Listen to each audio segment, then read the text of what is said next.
Sat on the side with the Mannford Town Board Where was it? in Chamber of Commerce building in Tulsa. And so he made his little speech and he directed it straight to Colonel Penny and didn't mince any word, and he told him, said, "Now, Colonel,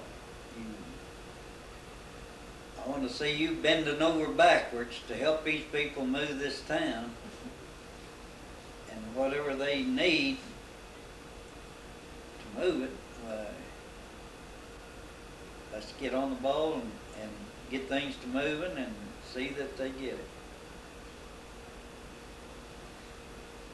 I guess Colonel Penny was listening, wasn't It was just a complete turnaround, different story. And the city was real pleased with the amount of money and everything that they come up with to buy what the Corps bought was actually just what the city of Mannford owned, and as for streets and utilities and even the school and some of the churches, they came out real good. Well, was that enough to replace them in the new town? Yes, yeah, we did, but of course, Boyle Watson was hired as an attorney for the town of Mannford to do some preliminary work, and he, as far as I could find out when I went on the board, he had brought a lawsuit against the town of Mannford. They had fired him and hired Jesse Swift as the city attorney, and Watson had some help with three-wheelers, Wheeler, and Wheeler out of Tulsa, and they sued the town of Mannford for 10% of what the Corps was paying for the town's properties. On the basis of what, a broken contract or On an oral contract. an oral contract? Yes. they? They were wanting, correct me if I'm wrong, they was wanting 10% of the $600,000 the town got in the meeting, $610,000 that they, and they wanted 10% of that sum there? yeah. Now go ahead with the story. And of course that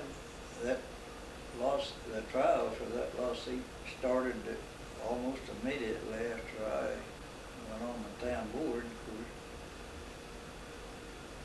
And during that trial, Jesse Swift would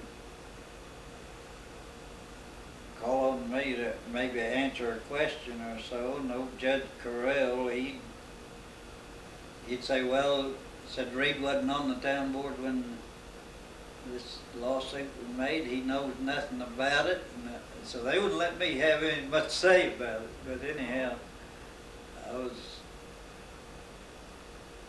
there at the meeting, at the trial every day. But what was sort of odd, it was about as most ridiculous trial that I ever witnessed in my lifetime there. But anyhow, the old man Wheeler died in his sleep with a heart attack one night, but just before the trial was over. And when the trial finally went before the Judge Carell, we got beat. Town got beat, so we appealed it to the Supreme Court. It took about another year and a half before it come up in the Supreme Court, and we also got overrode in that. appealed that to the Supreme Court, and when it came up, the Supreme Court upheld that decision for old Doyle Watson. And so actually the Supreme Court was going to award him $26,000. So they sent a deputy from Drumright over to Mannford one day to arrest me, Dick Jones, and Clayton Greenwood. And this deputy caught me but halfway between my service station and the bank and arrested me. We went up to the bank and he arrested Dick Jones and said that we either come up with $26,000 to pay off that lawsuit or else go to jail. And so Dick and I decided that first we'd just go to jail. And then we kept talking around there, and so we came up with the idea that we were building the city lake at the time, and so we decided we'd take we called this List and Clark company and told them that we needed $26,000 of that money. I wanted to know if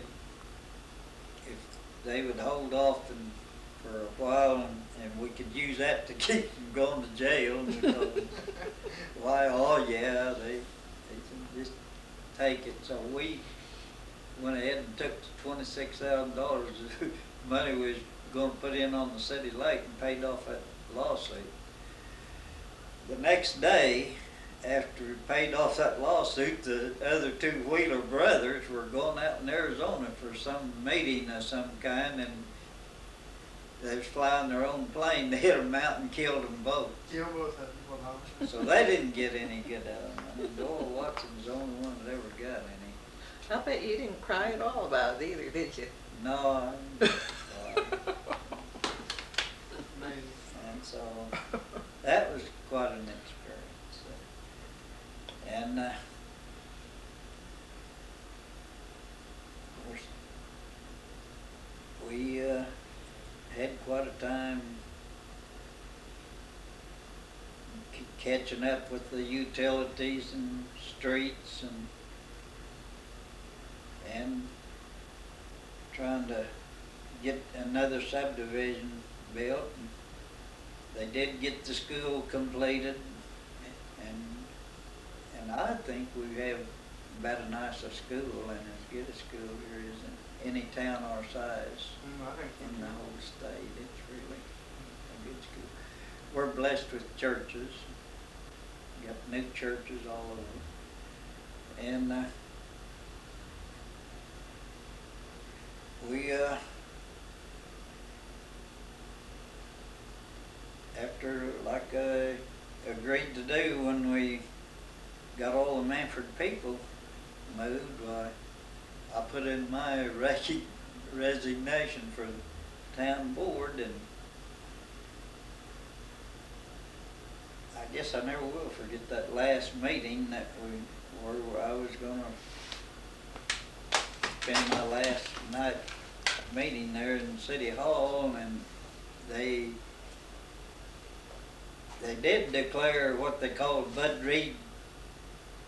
Mayor Bud Reed's Day, and that was a day set aside for, I thought that was quite an honor. But I didn't know when I left the service station to go to the meeting, that last meeting that night, boy, the cars were lined up around City Hall there, and I thought, now what in the world's going on here? So I walk in City Hall, and they had one of the biggest cakes I'd ever seen in my life, and we had a party. As far as I know, ever can remember, I don't ever remember them ever giving a party for a board member when they went off the town. No, not in Mannford. I don't ever remember, but it was quite a party then. And the cake was almost as big as the conference table. And Well, I wish I'd been on lots of that to people. get that. it was really a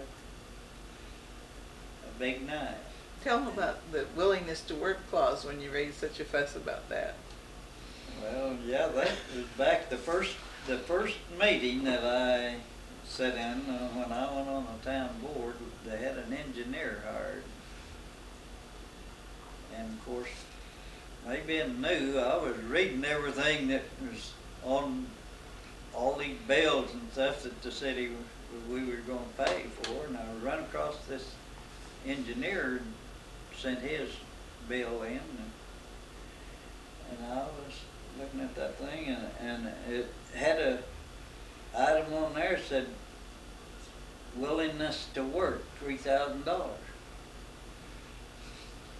So I just tossed the thing aside and went on with the rest of them, and we got all the warrants and everything all signed out. And the other two board members wanted to know how come I didn't sign that one. I said, well, there's something that really bugs me on that. I said, you got an engineer here that is charging the city $3,000 for willingness to work. I said, I don't understand. Oh, they all do that. They all do that. I said, not to me. They don't all do that because if that guy wasn't willing to work, how come you hired him to start with? and the argument sort of went along, and I just held off. I said, I can't sign that. I said, that's $3,000 of city's money, and I just don't feel like that we owe the man $3,000 for willingness to work. Wasn't on the Tried to contract. convince me that that was the way they did, and so I didn't sign it. I just tossed it back over the side. Well, maybe you didn't. I don't even really know for sure if this engineer went ahead and quit, or whether the president of the board at that time fired him or what. But anyhow, we come up with a new engineer, Oh, yeah. and I never did sign that. Okay, I'm glad you didn't. If he got paid without my signature. Yeah. You know. A lot of dedicated hours for. Oh yeah, Back then. it was. I spent a lot of hours. I think one of my- It was quite an experience, and you know,